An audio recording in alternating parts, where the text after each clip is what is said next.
22, Brereton Diaz!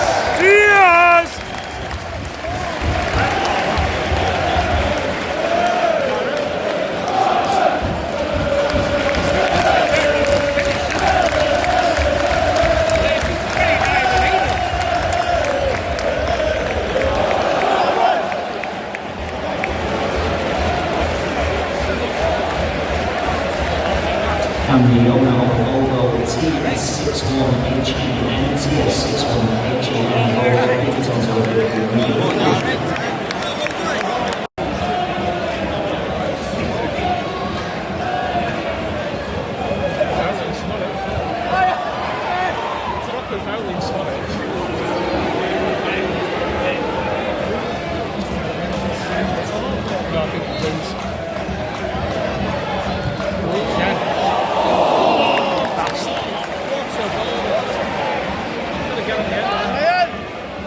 dick on that, I would have gone in.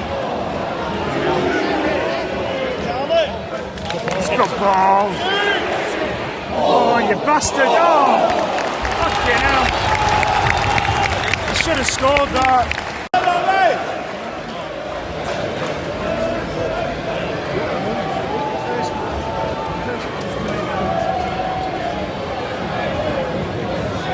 What's in it? Bastard! Fucking hell.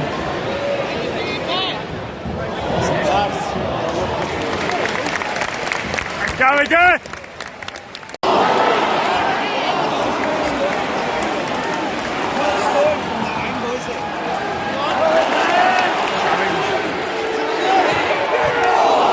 Yeah! You fucking twat!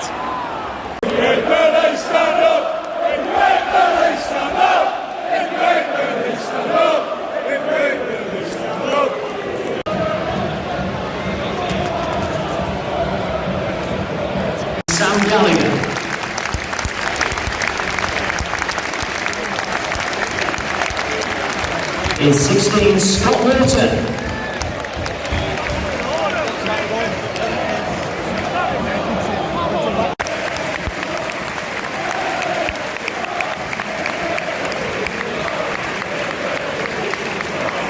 Double role substitution replacing number 8 Sam Schmolitz and 19 Ryan Hedges are 10 Tyree Stolen and 29 Jack Bale.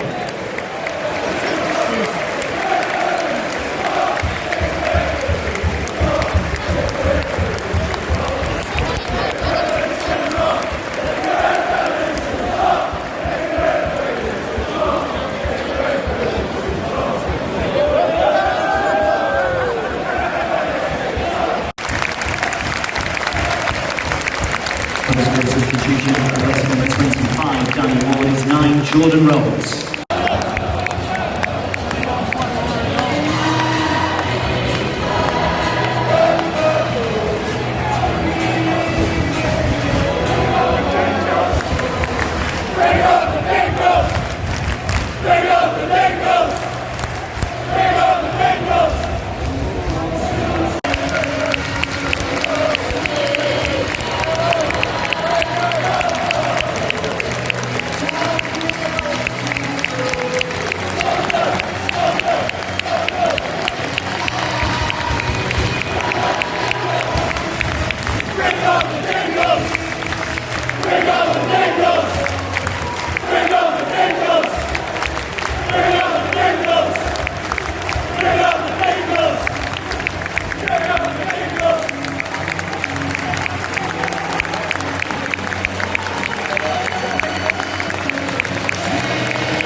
So,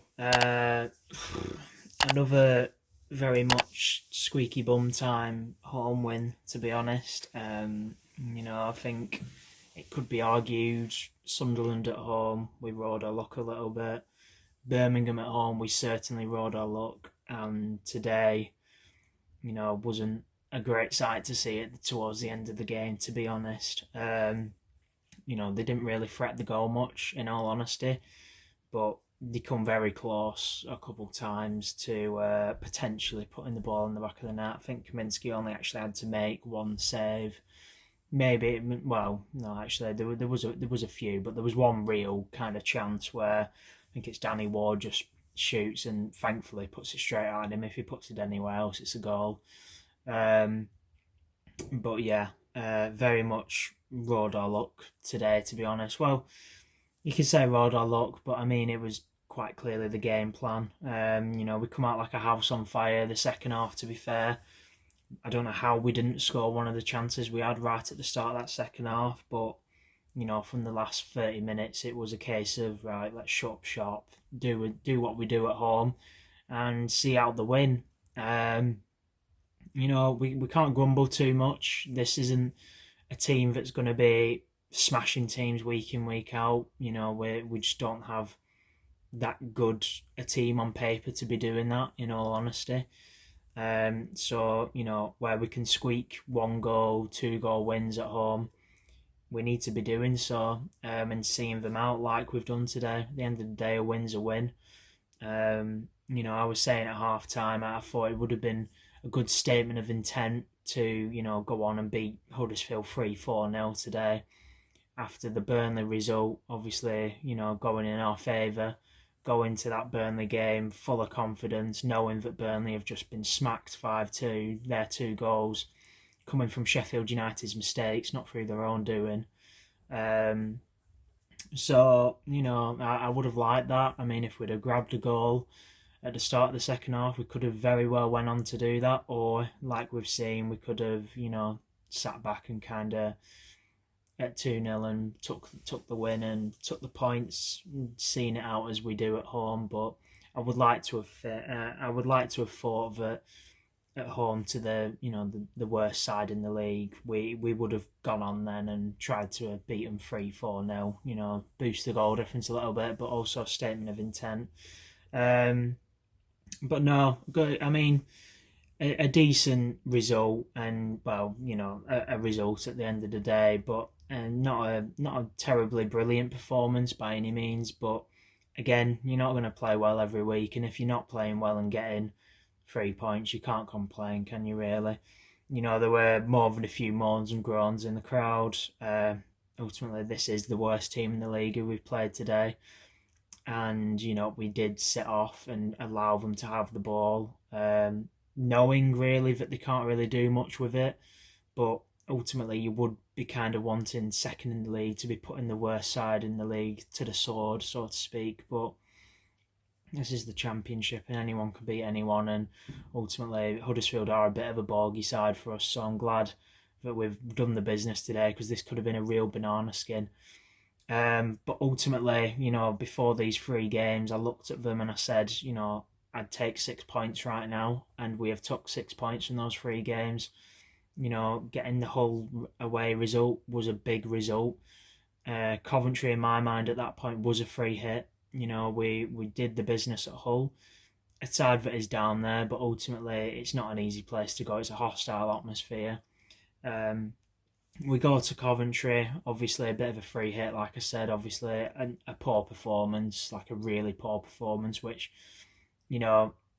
it was worrying. It looked like we did against Wigan, like we'd gone 2 steps backwards.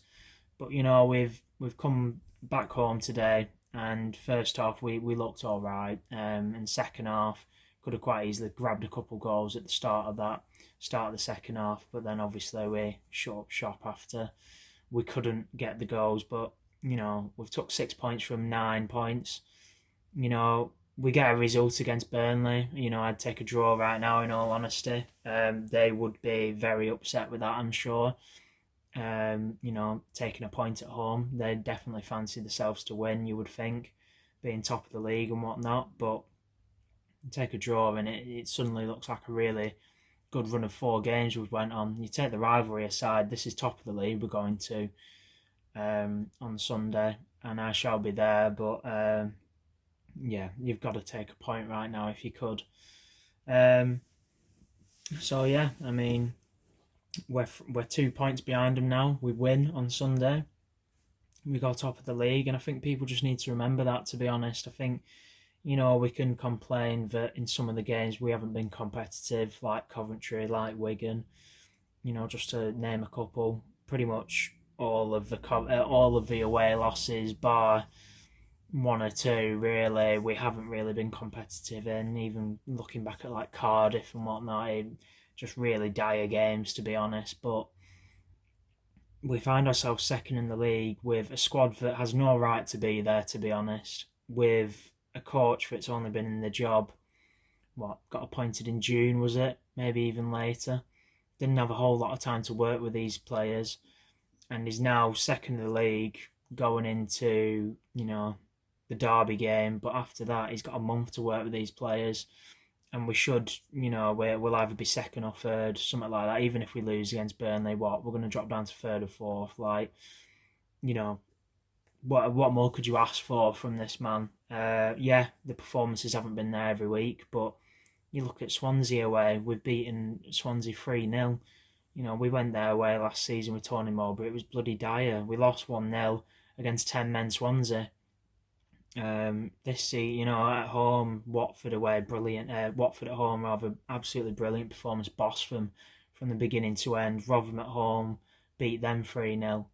Equally, we've had some bad results like Sheffield United and Reading on the road, but our home form is really keeping us true, I guess.